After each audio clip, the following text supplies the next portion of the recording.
I have a theory there's been a lot of talk in the last 4 weeks about the police officers who waited and waited and waited in the hallway at the school or established a perimeter to save the desperate, you might say, to save the gunman from those nasty parents who were trying to get in.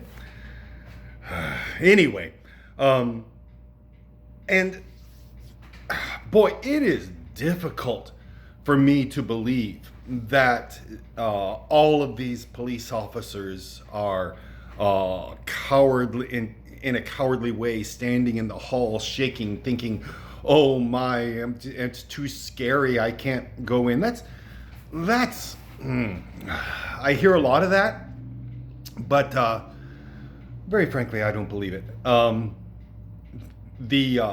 The level of depravity it would take to leave very small children in the hands of a murderer and not go in because of a yellow streak up one's back would be very, very despicable. And I tend not to believe that. However, I do have a theory. There's a couple of interesting things going on here.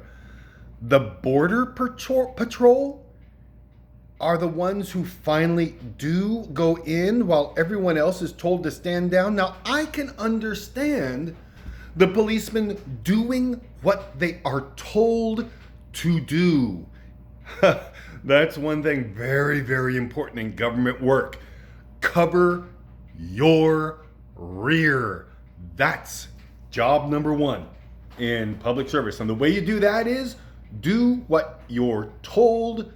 Do not take initiative on your own, particularly when that initiative can get a child killed for some reason. If you're a police officer at Uvalde and you are told not to go in, then the assumption is somebody knows a reason for that command, for that stand down order, for that order to keep everyone away from the school, for the order not to go in.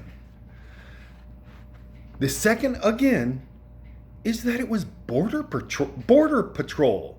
Everybody stood around and waited for the Border Patrol to come in.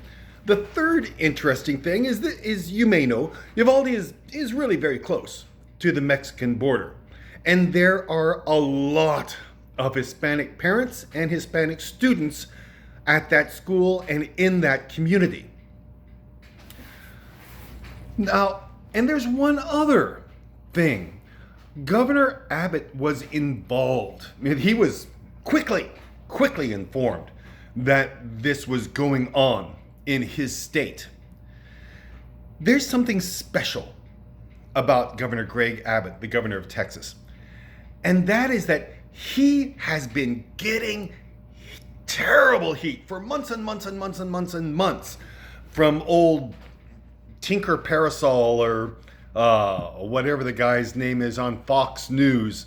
Sucker, I forget. Well, anyway, the guy who's the mouthpiece for Fox News. He has been getting huge heat.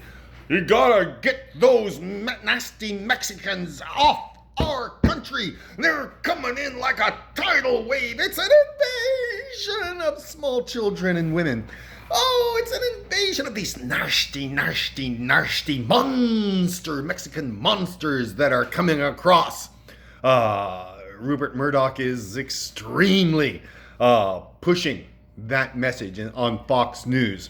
And of course, the entertainer, Sucker Parasol. Anyway, the entertainer there, who is, as Fox News is bloviating, whatever he wants to talk about to entertain his bigoted audience, is really pushing that message and has named Governor Greg Abbott specifically as the one who is falling down on the job. Get those National Guard troops out at the border. Push push the border agents to get those nasty monster Mexicans that are coming in to pick our strawberries and pick our peaches and pick our cantaloupes, and we're paying more and more and more for those things because we've made the border so tight, and now the workers, the farm workers that all of our growers have depended upon are not there. So now we pay more and more and more at the grocery store. Why would police officers who do what they're told, they better, very important too, wait for the border patrol to come in? Here's my theory, and that is that they got the message very clearly that Governor Abbott wanted the border patrol to make the heroic push. Wait for the border patrol. Students' lives don't matter. How many people are dead? It doesn't matter. Dead bodies on the floor? It doesn't matter. Wait for the border patrol. This is a school with many Hispanic people. This is a school with that have Hispanic parents that are very anxious to see what's happening. I need to show that the border patrol is doing what they're supposed to do so that Fox News will lay off. Fox News will support me instead of harassing me. And that is my theory why the police officers waited for border patrol to get their soap suds together to do the job that they had that local law enforcement had trained to do in the local schools.